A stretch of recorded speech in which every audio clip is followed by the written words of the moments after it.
Hey everyone, welcome back to the show. Hello, hello. We are so happy you are here today. Alice, I have a question for you. Do you ever think about how your food gets to your plate, especially frozen food? Not really. I just grab it from the freezer. But I guess someone had to invent that, right? Exactly. And today we're going to dive into the surprisingly cool history of frozen food. It's an amazing journey. Frozen food, I'm ready. Let's go. We'll explore how humans learned to preserve food with ice, from ancient times to the modern TV dinner.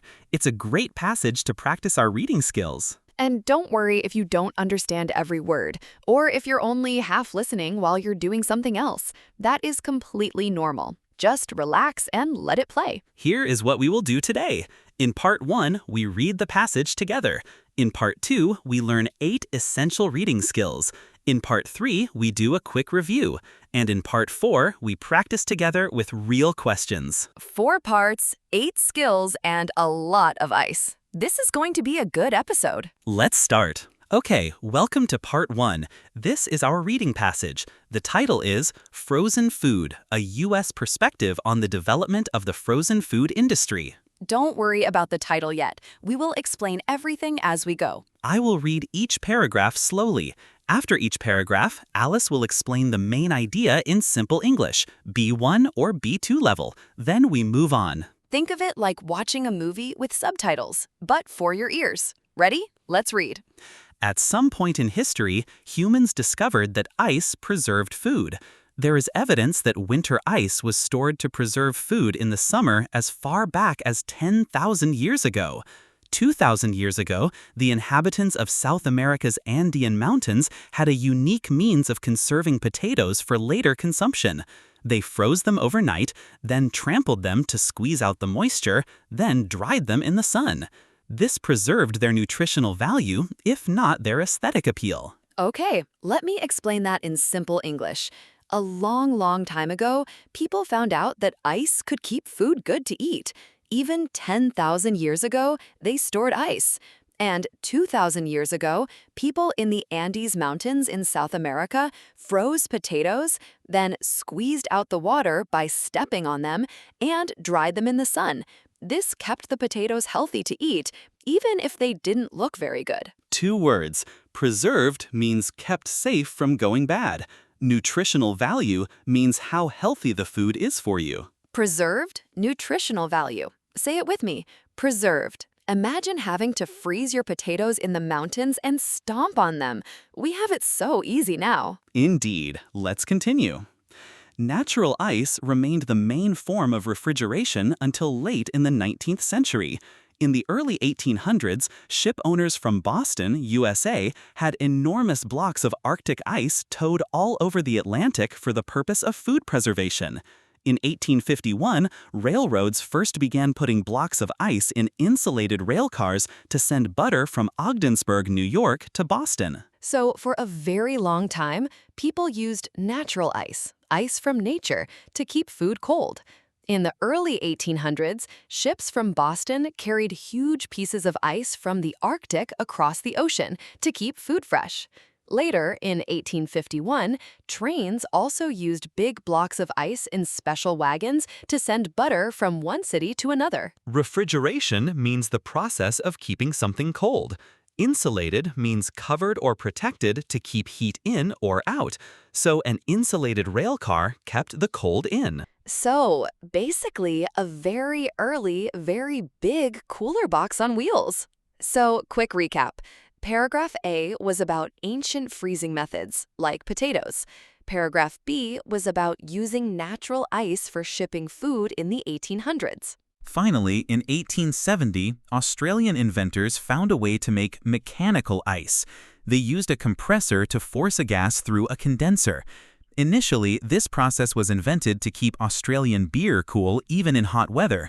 But Australian cattlemen were quick to realize that if they could put this new invention on a ship, they could export meat across the oceans. In 1880, a shipment of Australian beef and mutton was sent, frozen, to England. While the food frozen this way was still palatable, there was some deterioration. During the freezing process, crystals formed within the cells of the food, and when the ice expanded and the cells burst, this spoiled the flavor and texture of the food. Okay, this paragraph is a big step.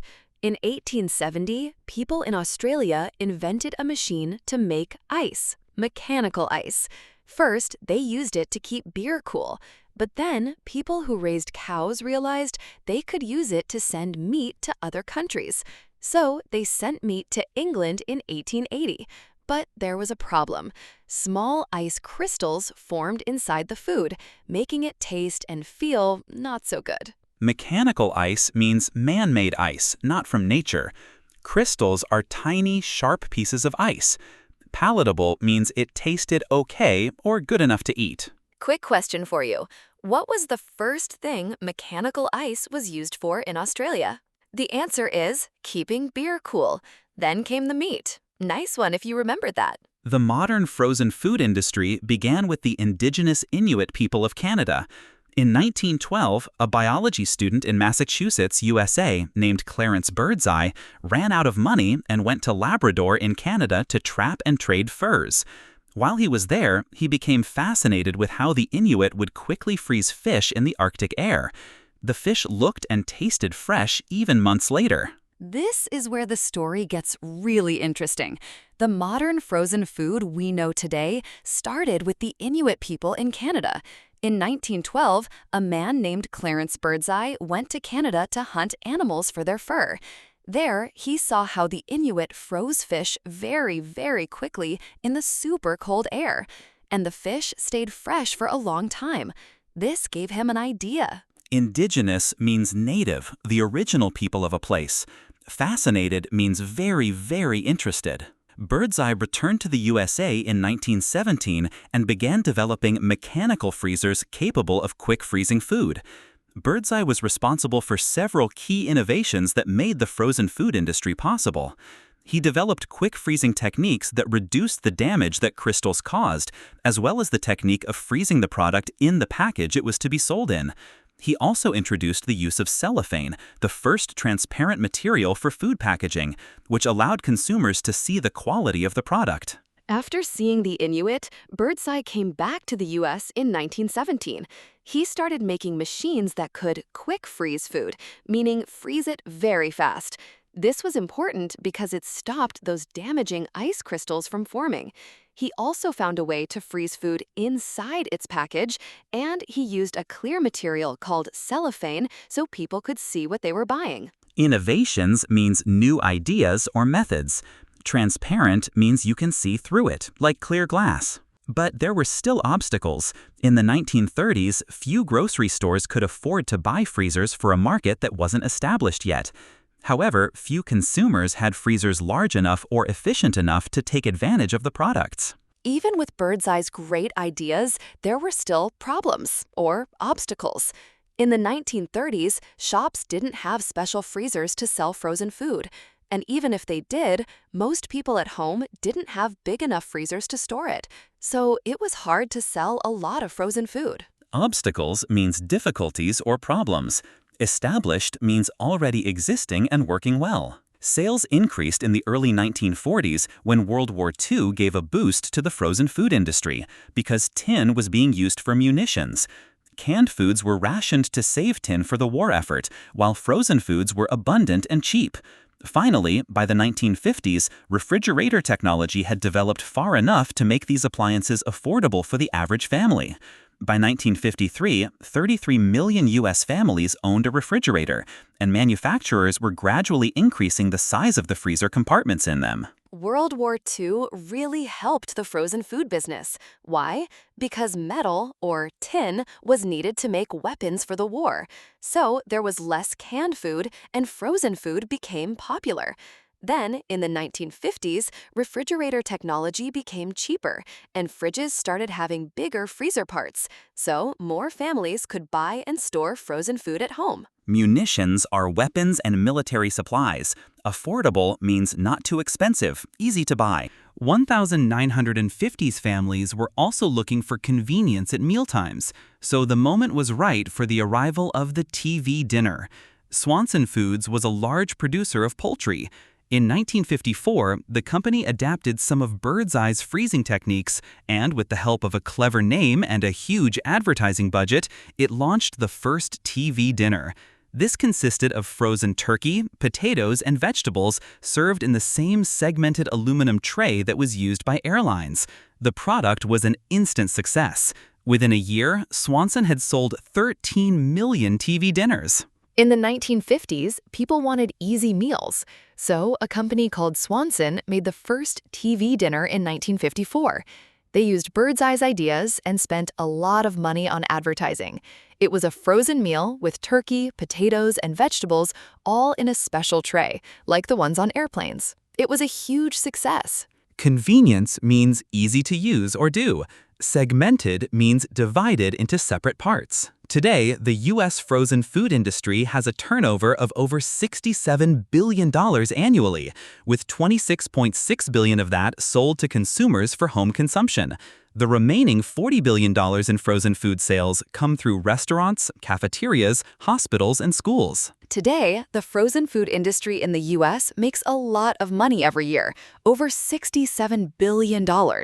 A big part of it is sold to people for their homes, but also a lot goes to restaurants, schools, and hospitals. Turnover means the total amount of money a business takes in during the period. Home consumption means food eaten at home.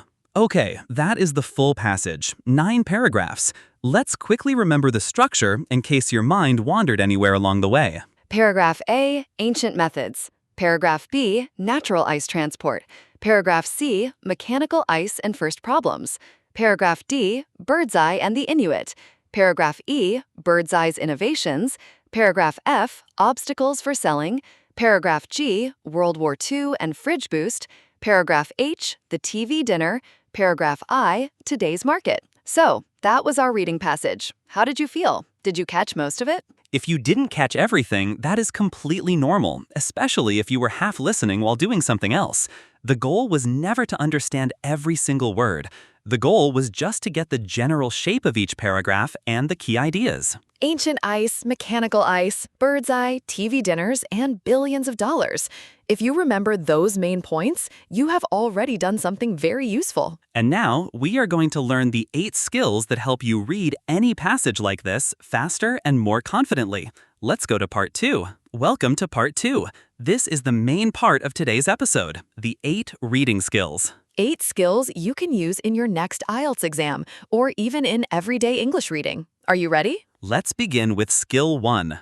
Okay, skill number 1, David? Skill number 1. Skim the whole passage first before you read carefully. Skim? You mean read it fast? Yes, very fast.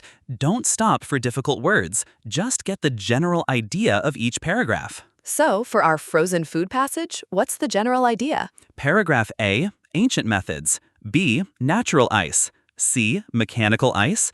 D, Birdseye's inspiration. E, his innovations. F, obstacles. G, World War II boost. H, TV dinner. I, today's market. Oh, so it's basically the timeline we just reviewed. Exactly. And once you know that timeline, finding answers becomes much faster. Why does that help so much? Because if a question asks about the TV dinner, you already know. That's probably in paragraph H. You don't need to search the whole text. That makes a lot of sense. I always used to read the whole thing first. No more. Here is a tip. When you skim, only read the first sentence of each paragraph. That sentence usually tells you what the paragraph is about. Say this with me. Skim first. Skill number 2, always read the questions first before you scan for answers. Wait, isn't that obvious? You'd think so, but many students start reading the passage in detail before they even know what they're looking for. Ah, so they waste time reading things they don't need. Exactly. If the question asks about potatoes, you already know which words to look for and in which paragraph to start looking. So the question guides the reading, not the other way around. Perfectly said. The question is your map. Read the map before you start walking. The question is your map. Say it with me. The question is your map. Okay, skill 3? Scan for keywords. Don't read every word. Let your eyes jump to the important ones. What counts as a keyword? Names, numbers, dates, and unusual words. For example, in our passage, bird's eye, Swanson, 1870, cellophane. So if a question asks about cellophane, I just scan for that specific word? Exactly. Your eyes move down the page quickly, like a camera, looking for the important things. Like a camera. My eyes are a camera. I love that. Numbers and dates are always easy to spot. If a question mentions 1954, your eyes will find it very quickly. All right, quick pit stop. So far, we've got skim first, questions are your map, and now eyes like a camera for keywords. 3 down, 5 to go. Skill 4 is a really useful one. Watch for paraphrasing. What do you mean by paraphrasing? The question will almost never use the exact same words as the passage. It will use synonyms instead. Can you give me an example from our frozen food passage? Sure. The passage says, conserving potatoes for later consumption. A question might say, keeping potatoes for eating later. Oh, conserving becomes keeping, and consumption becomes eating. Exactly. Same meaning, different words. That sounds hard. It gets easier with practice, honestly. The skill is simply don't look for the same words, look for the same meaning. Say that again, David. I want to remember it. Don't look for the same words, look for the same meaning. Don't look for the same words, look for the same meaning. Say it with me. Skill 5. Find the topic sentence. Usually, the first sentence of a paragraph tells you what the whole paragraph is about. So in paragraph C, the first sentence says, finally, in 1870, Australian inventors found a way to make mechanical ice. Right. So immediately you know this paragraph is about mechanical ice from Australia. So I don't need to read the whole paragraph carefully unless the question is about Australian mechanical ice. Exactly right. The topic sentence is like a sign on a door. It tells you what is inside before you open the door. Let's practice. Listen to this first sentence. What is the paragraph about? 1950s families were also looking for convenience at mealtimes, so the moment was right for the arrival of the TV dinner. The paragraph is about the TV dinner.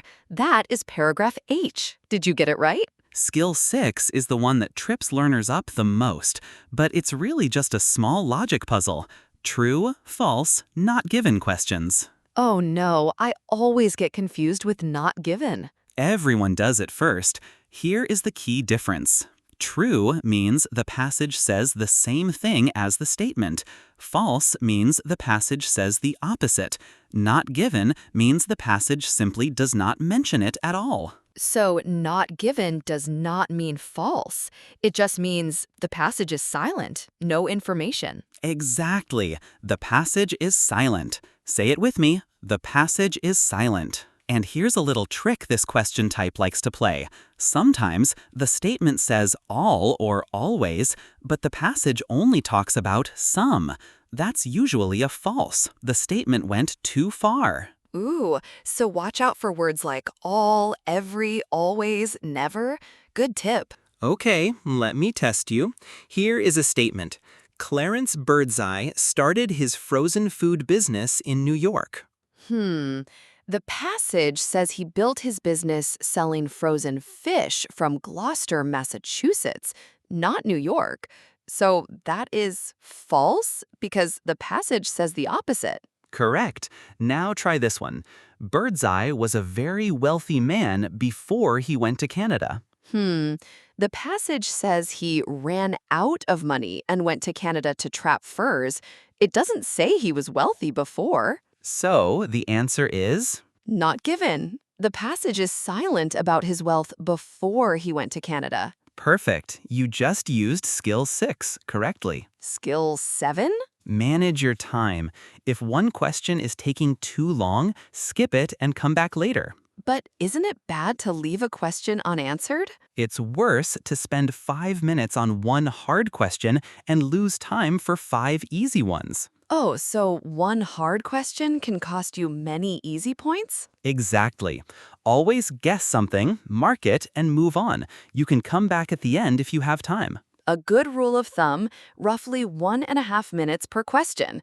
If you're still stuck after that, move on and come back later. And our last skill, skill 8, guess unknown words from context.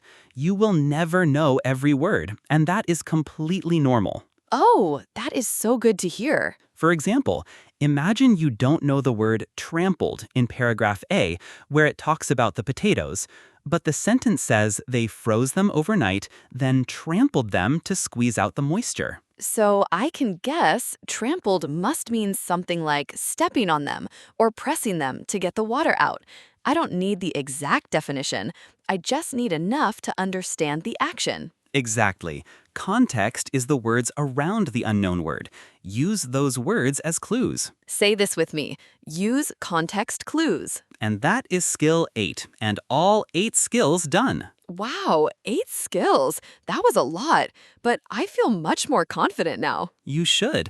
These are real, practical skills that every good IELTS reader uses. And the important thing is, these skills work together.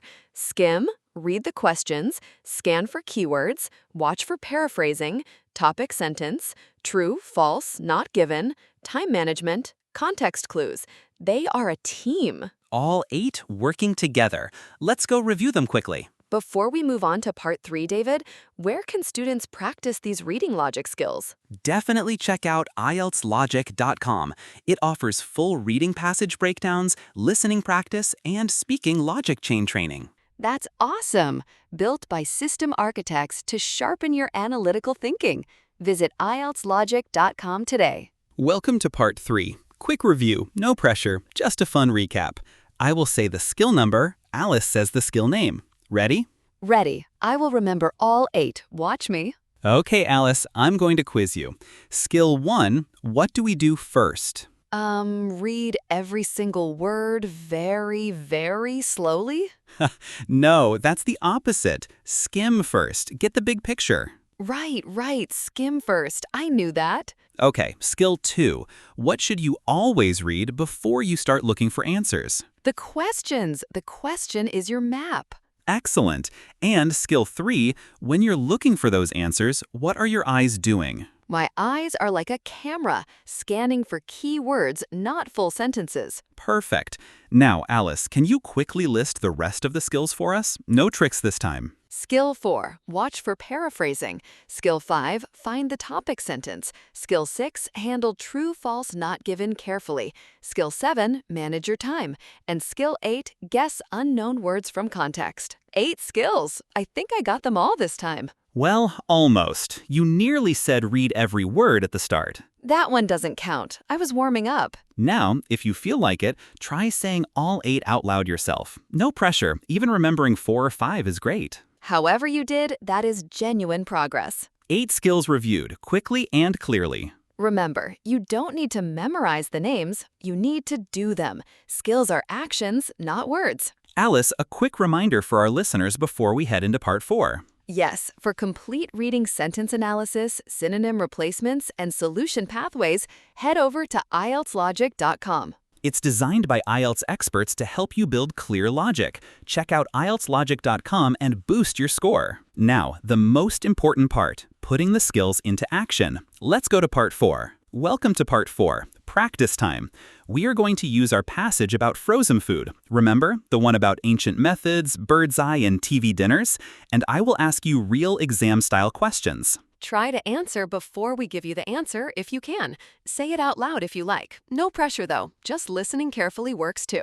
After each question, we pause. Then we go back to the passage, look at the exact line, and explain the answer. First, let's complete a note. 2,000 years ago, people in South America conserved the nutritional value of 1, using a method of freezing then drying. What's the missing word? Let's look back at paragraph A. It says, 2,000 years ago, the inhabitants of South America's Andean Mountains had a unique means of conserving potatoes for later consumption. The missing word is potatoes. So the answer is potatoes.